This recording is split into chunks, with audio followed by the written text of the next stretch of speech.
오늘 주신 말씀을 가지고 참된 위로라는 주제로 하나님 말씀 증거하도록 하겠습니다. 아브라함이 아들 이삭의 아내를 찾기 위해서 종을 보내었다라는 것 우리는 익히 들어서 잘 알고 있습니다. 그리고 마침내 종이 이삭의 아내를 찾게 되었습니다.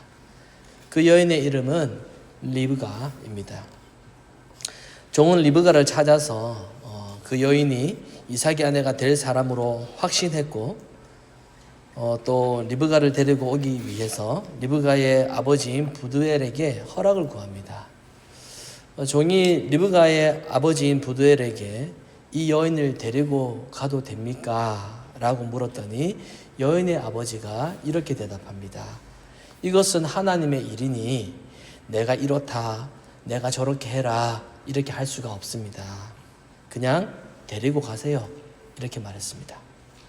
이렇게 하여서 오늘 본문은 이삭과 리브가가 드디어 부부가 되는 그런 내용이 기록되어 있습니다.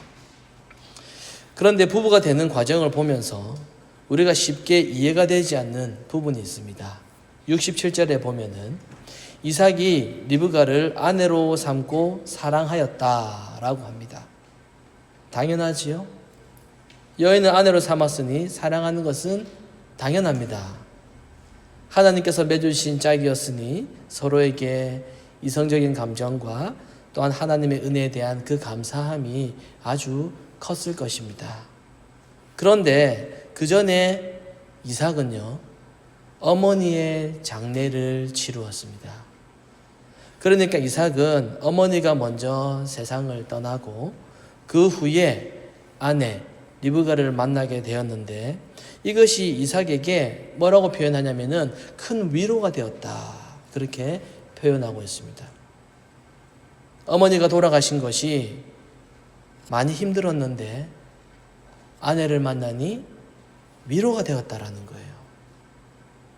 여러분, 어머니가 돌아가셨는데 여자를 만나서 위로가 된다라는 것이 여러분 이것이 말이 됩니까? 부모님이 돌아가셨는데 사랑하는 사람을 만났다고 해서 그게 위로가 되는 일일까요? 오히려 어머니께서 자식의 결혼식도 보지 못하고 돌아가신 그것이 더 힘든 일일 수도 있습니다. 따라서 오늘 본문이 말하고 있는 지금 이삭이 아내를 만나서 위로를 얻었다라고 하는 이 말은 단순히 사랑하는 여인을 만나서 결혼을 잘했기 때문에 그동안 힘들었던 마음이 조금이나마 나아졌다라는 그러한 수준의 위로를 말하는 것이 아니에요. 사실 오늘 본문 내용만을 보면은 이삭이 받았던 위로가 구체적으로 어떤 위로가 있었는지 이걸 정확히 알기는 어렵습니다. 나와 있지 않으니까요. 그냥 이삭이 위로를 얻었다라고만 그렇게 기록되어 있기 때문입니다. 그러나 리브가를 이 사라의 장막으로 데리고 가서 자기 아내로 삼았다라는 것에서 이 위로가 무엇인지는 우리가 성경 전체를 봤을 때 추론할 수가 있는 것이죠.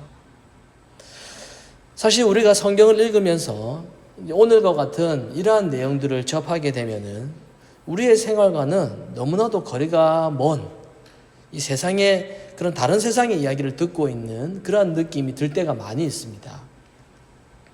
지금까지 우리가 앞에서 쭉 살펴봤던 것처럼 아브라함이 자기 아들 이삭의 아내를 구하는 방식, 그것을 봐도 우리는 이해하기가 너무나도 어렵고, 그리고 이삭이 어머니의 장례 이후에 결혼 대상자인 리브가로 인하여서 위로를 얻었다라는 내용도 우리의 일상과는, 우리의 상식과는 너무나도 많이 다르고 이해하기가 어렵습니다.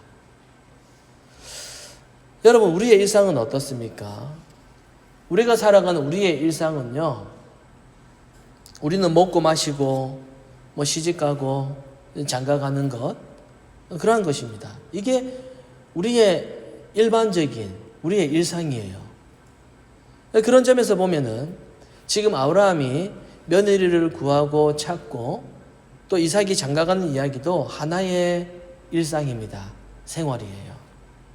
그런데 그들의 일상의 삶과 우리가 지금 살아가는 우리의 일상의 삶은 전혀 다른 방향으로 나아가고 있다라는 겁니다. 우리의 일상의 삶이 여러분 어디에 우리가 집중되어 있습니까?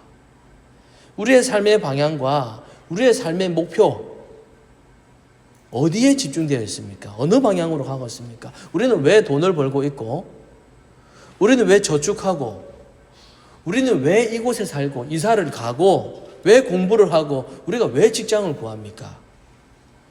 우리가 매주마다 바쁘게 정신없이 살아가는, 왜 그렇게 하지요? 그 구체적인 이유가 무엇입니까?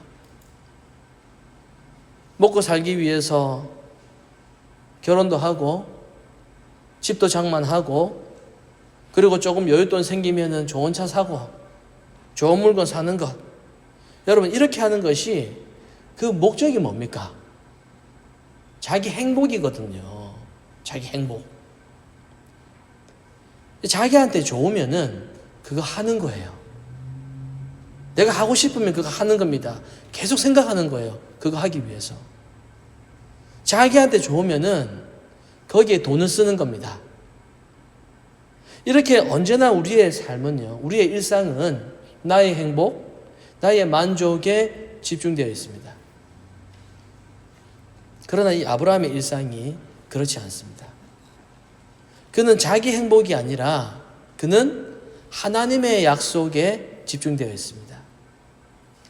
그러니 여러분, 우리가 하나님의 말씀을 읽어도 그들이 이해가 되지가 않는 거예요. 이해하기가 어렵습니다. 그들의 삶이 나와는 너무나도 다르기 때문에 그들의 삶을 바라보는 시각과 목적과 그 방향이 나와가는 전혀 다르기 때문에 마치 다른 세상에 사는 것처럼 그렇게 느껴집니다. 아무리 하나님의 말씀을 읽어도 와닿지가 않고 이해가 되지 않는 거예요. 며느리 찾으러 갔으면 찾으러 갔겠지. 어떻게 했겠지. 위로를 받았겠지. 나하고는 잘 와닿지가 않는 겁니다. 여러분 사실 아브라함의 종이 이 며느리를 구하는 이 과정을 보면서 여러분 어떻습니까? 여러분 그게 잘 이해가 되시나요? 솔직하게 이해가 됩니까? 우리는 그냥 그런가 보다 이런 정도로 생각을 하지 하나님의 주권과 그 개입하심이 그때 그렇게 개입하심이 지금 나에게도 아주 강력하게 개입하시고 함께 하신다는 그런 믿음이 쉽게 생기지가 않거든요. 그냥 찾으러 갔나 보다. 하나님께서 인도하셨나 보다. 이 정도거든요. 힘들면 힘든 거지. 그때 하나님의 주권을 의지하는 것이 사실 쉽지가 않습니다. 지금 아브라함이 처한 현실은 다른 사람들과 똑같아요. 그러나 삶에 대한 생각과 그가 추구하는 방식과 그 방향이 그 바라보는 것이 다르다라는 거예요. 그렇기 때문에 그들의 삶의 모습들이 우리와는 너무 다르게 나타나는 겁니다. 그 차이가 뭘까요? 그것이 바로 하나님의 약속을 믿느냐, 믿지 않느냐, 이 차이입니다. 노아를 보십시오. 노아 때의 그 일상생활도요, 노아의 삶도 그 당시 사람들과 똑같았습니다. 다른 사람들처럼 노아도 일을 했고 사람들이 먹고 마시며 그리고 시집가고 장가갔던 것처럼 그들의 일상의 삶은 노아도 똑같은 삶을 살았어요. 하지만 노아는 사람들과 똑같은 그 일상 속에서 하나님의 약속을 바라봤습니다. 하나님의 약속을 믿었어요. 하나님께서 비를 내리신다. 세상이 물로 다 뒤덮일 것이다. 라고 말씀하신 것을 믿었기 때문에 노아가 방주를 만들었습니다. 그러나 약속을 믿지 않는 사람들은 아무리 이 세상이 멸망을 당한다라고 해도 그 말을 무시하고 현재의 자신의 행복을 위해서 뭐죠? 먹고 마시는, 물건 사고 하는 그런 일상의 삶을 살았을 뿐입니다. 그래서 그때나 지금은 같아요. 오늘날 사람들의 일상과 똑같다라는 겁니다. 그래서 예수님은 마지막 때에 심판의 때를 뭐라고 말씀하시냐면은 노아의 때와 똑같다 이렇게 말씀을 하셨어요. 그러니까 지금 이 시대는 하나님의 약속을 무시하는 세대이다라는 겁니다. 여러분, 이삭의 어머니 사라는 단순한 여인이 아니라 그녀는 하나님의 약속을 받은 여자입니다. 그런데 사라가 죽었어요. 그러면 약속을 받은 여자가 죽었기 때문에 하나님의 약속은 어떻게 되죠? 이루어질 수가 없어요. 살아야 되거든요. 죽었습니다. 그러나 하나님은 그 약속하신 것을 이루시기 위해서 이삭의 아내 리브가를 보내신 겁니다. 이삭이 리브가를 바라보면서 바로 그 약속을 생각을 한 거예요. 얼마나 하나님의 약속을 집중해서 기억하고 확신하고 또 생각을 하였길래 내 앞에 있는 이 여인을 보면서 그 하나님의 약속을 기억하고 되새기게 되었을까요? 아내를 데려왔던 이삭이 받았던 그 위로는요, 이 여인이 내 말을 들어주고 내 편을 들어주고 내 눈물을 닦아주어서 그것 때문에 이삭이 위로를 얻는 것이 아니라 하나님의 약속이 이렇게 이 여자, 이 리브가를 통해서 계속되고 있구나. 하나님의 약속은 여전히 계속 진행되고 있구나. 거기에서 나오는 위로인 것입니다. 그런데 여러분, 누가 과연 이러한 위로를 누가 이해를 할 수가 있을까요?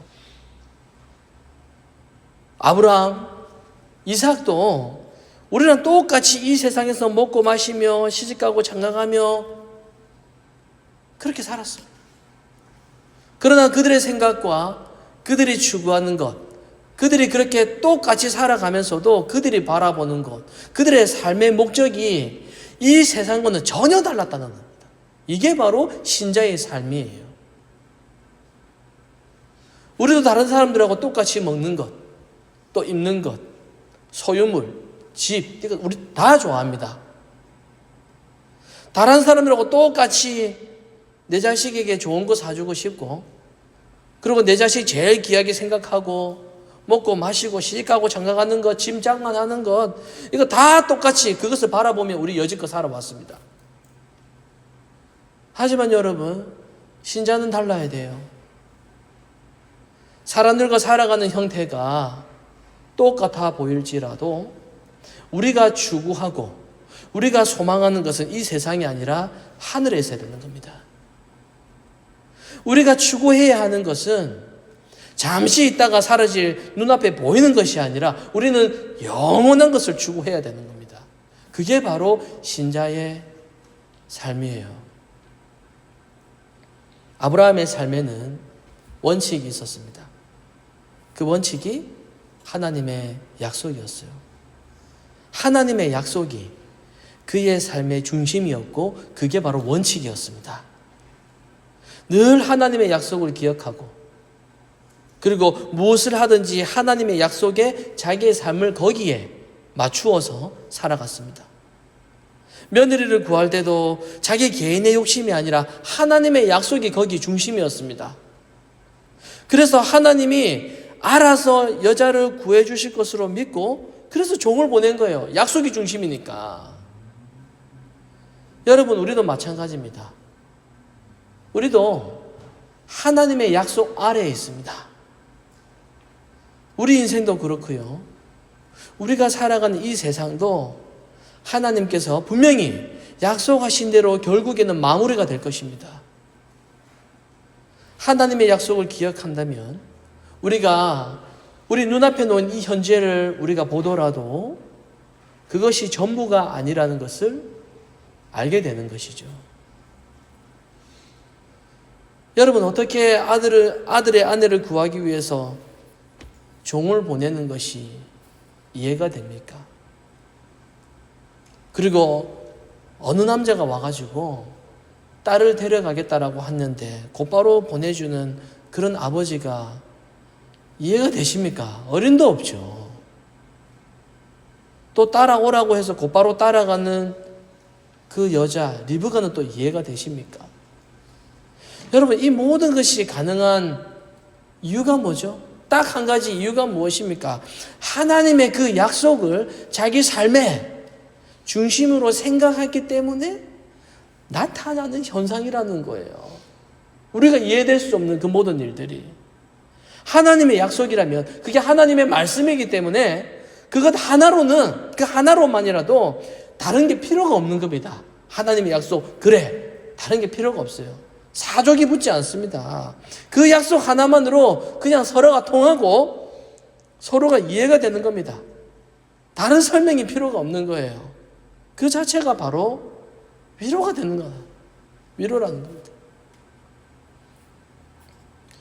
여러분, 우리가 사람들을 만나서 우리가 거래를 할 수 있고 또 그리고 계약을 할 수도 있는데, 우리 서로가 만났을 때에 대화를 하다 보면은 우리가 서로가 예수님을 믿는다라고 했을 때 그것 하나만으로 우리가 상대방을 신뢰할 수 있어야 되는 거 아닌가요? 원래라면 신자라는 거 그 하나만으로 우리가 서로를 신뢰할 수 있어야 되는 거잖아요. 그 사람도 사도신경을 고백하고 있고 그 사람도 교회를 다니고 있고 그리고 그 사람도 십계명을 하나님의 말씀으로 받아들인다면은 여러분, 그 사람이 거짓말하고 욕하고 사기칠 수 있겠습니까? 그런데 여러분, 저보다 여러분이 더 잘 아세요. 현실이 어떻습니까? 여러분, 제가 볼 때 우리 여기에 한국인 이민자들이 30% 이상은 다 교회 다닙니다. 그렇죠? 여러분, 교회 다닌다라고 해서 그것만으로 여러분 그 사람을 신뢰할 수 있습니까?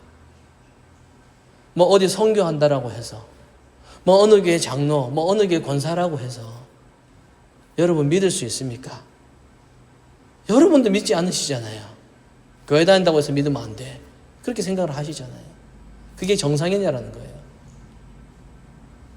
제가 제일 처음에 밴쿠버에 왔을 때 이제 처음에 얻었던 집이 이제 랭리에 이제 베이스먼트를 이제 얻었는데, 들어갔는데 저는 이제 외국 생활이 처음이니까 집주인이 저에게 이제 가르쳐 준답시고 밴쿠버 생활에 대해서 저에게 그랬습니다. 들으신 분은 아시겠지만은 이 캐나다는, 밴쿠버는 공기가 좋아서 옷이 잘 더러워지지 않는다라고 그렇게 이야기를 해서 자주 빨래를 할 필요가 없다라고 그렇게 가르쳐 주셨어요. 그리고 애들도 입던 옷 며칠 입혀도 상관없다고, 한 5일, 6일 이렇게 입혀도 된다라고 그렇게 하셨어요. 그리고 샤워도 저에게 매일 할 필요가 없다라고 그렇게 알려주셨습니다.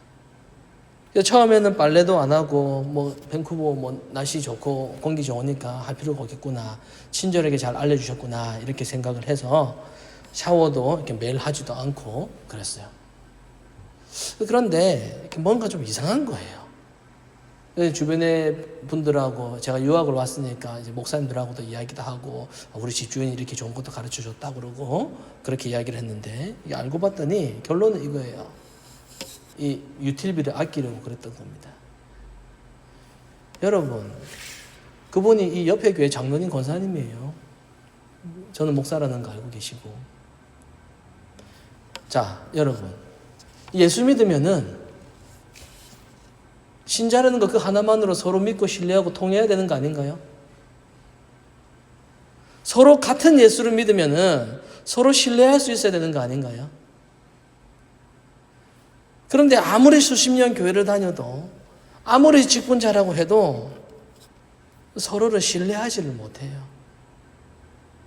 그냥 교회 나가는 것은 저는 어느 교회 나가요, 저는 어디 갑니다, 이것은요 그냥 액세서리입니다. 그냥 어디 간다, 액세서리예요. 여러분, 참된 신자는 그래서는 안 됩니다. 하나님의 약속을 믿는 자는 그 약속 하나만을 가지고 서로를 신뢰하고 그리고 그 약속 하나만으로 가족이 되는 겁니다. 그게 공교회가 되는 거예요. 마찬가지입니다. 하나님의 약속 그 하나만으로 아브라함, 이삭, 그리고 부두엘, 리브가 그 하나님의 약속 하나만으로 다 통하는 겁니다. 그 약속 자체가 위로가 되는 거예요. 안심이 되는 겁니다.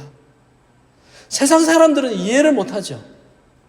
그들은 도무지 이해를 못해요. 그런데 그들이 이해하지 못하는 그 길을 걸어가는 것이 그게 바로 우리 신자의 삶이라는 거예요. 여러분, 하나님께서 우리를 신자로 부르셨습니다. 하나님의 약속을 받은 자로 부르셨습니다. 하나님이 신자로 부르셨다면 그 누구도 그것을 거부할 수가 없습니다. 하나님께서 우리를 순종하도록 그 마음을 이끌어 주시는 거예요.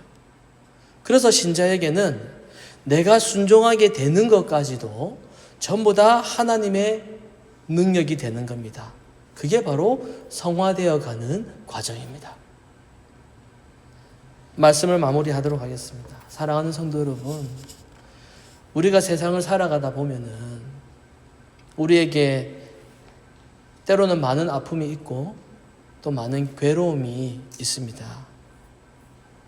나는 완전하지는 못하지만 그래도 나는 내 나름대로 믿음으로 살아보려고 했는데 그래도 힘든 일만 닥치는 경우가 우리에게는 너무나도 많이 있습니다.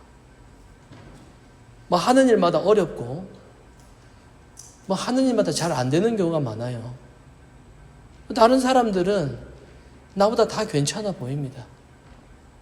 항상 보면은 나만 어렵고 나만 제일 힘든 것 같습니다. 힘들어서 아무리 하나님을 불러보아도 불러도 대답 없는 하나님. 내 상황과 내 형편이 도무지 나아지지가 않아요. 이렇게 그냥 죽을 때까지 살아야 되나? 누구에게도 말할 수 없고 누구도 나에게 도움을 줄 수도 없는 그런 나의 형편과 나의 이 상황 속에서 여러분, 그럴 때에 여러분은 무엇으로 위로를 얻습니까? 어디 가서 위로를 얻습니까? 아는 사람 만나서 커피 마시면서 위로를 얻습니까? 그럼에도 여러분, 우리에게 유일한 위로가 되는 것은요, 우리가 하나님의 약속 안에 있다라는 사실입니다. 여러분, 이게 우리에게 참된 위로가 되는 거예요. 그런데 우리는 이 하나님의 약속보다는, 나에게 주신 이 약속보다는 자꾸 다른 게 보이는 겁니다. 자꾸 다른 게 더 크게 보이는 겁니다. 다른 게 더 좋아 보이고 다른 것이 나에게 더 위로가 주는 것 같아요. 이러한 우리를 성령께서 깨닫게 하시는 겁니다. 정신 차리라고. 그게 아니라고. 그것으로 만족하려고 하지 말라고. 그거 다 가짜라고. 다른 것으로 위로를 얻으려고 하지 말라고. 이렇게 우리 마음에 깨닫게 하시는 겁니다. 그리고 결국 하나님의 약속을 믿는 길로 걸어가도록 인도해 주시는 겁니다. 그래서 신자는 어떠한 어려운 현실을 만난다고 할지라도 하나님으로 인하여서 우리가 든든한 삶을 살아갈 수 있는 겁니다. 오늘 이삭에게 온 아내 리브가는요, 이삭에게 위로가 되었습니다. 왜? 하나님의 약속으로 인해서 이삭에게 왔기 때문입니다. 마찬가지로 오늘날 우리에게 약속의 완성자로 누가 오셨습니까? 예수 그리스도께서 우리에게 찾아오셨습니다. 그 예수님이 우리에게 사나주구나 영원하고 유일한 위로가 되시는 겁니다. 우리가 그리스도 안에 있으면, 예수 안에 있으면 죽어도 영원히 죽지 않고 살아서도 영원히 살게 되는 겁니다. 그리스도 안에 있는 자는 부활도 있고 영원한 생명도 있는 겁니다. 돈을 쫓아가고 쾌락을 따라가고 눈에 보이는 소유물을 쫓아가는 이 세상 속에서 우리 신자는 예수 그리스도를 유일한 위로로 삼는 그러한 특이한 사람이라는 것을 다시 한번 생각할 수 있기를 바랍니다. 여러분이 누굽니까? 여러분이 어떤 존재입니까? 하나님의 약속이 무엇입니까? 하나님께서 약속하신 것은 이 세상 사람들은 도무지 보지를 못하고 세상 사람들에게는 그것이 아무런 보잘것이 없지만은 사실 그것은 영원한 것입니다. 그 약속은 흔들리지도 않고 그 약속은 변하지도 않고 죽음까지 이기게 할 수 있습니다. 우리를 불러주시고 우리를 불러주셨고 우리 죄를 또한 알게 하셨고 우리를 용서하신 하나님께서 저와 여러분의 모든 삶에 유일하고 참된 위로가 되신다라는 것을 기억하시고 우리가 이 시간 이후로는 하나님의 그 약속을 딱 붙잡고 그 약속 안에서 위로를 받고 신자로서 신자다운 삶을 이 땅에서 살아가시는 저와 여러분이 되시기를 성부와 성자와 성령의 이름으로 축원합니다. 아멘.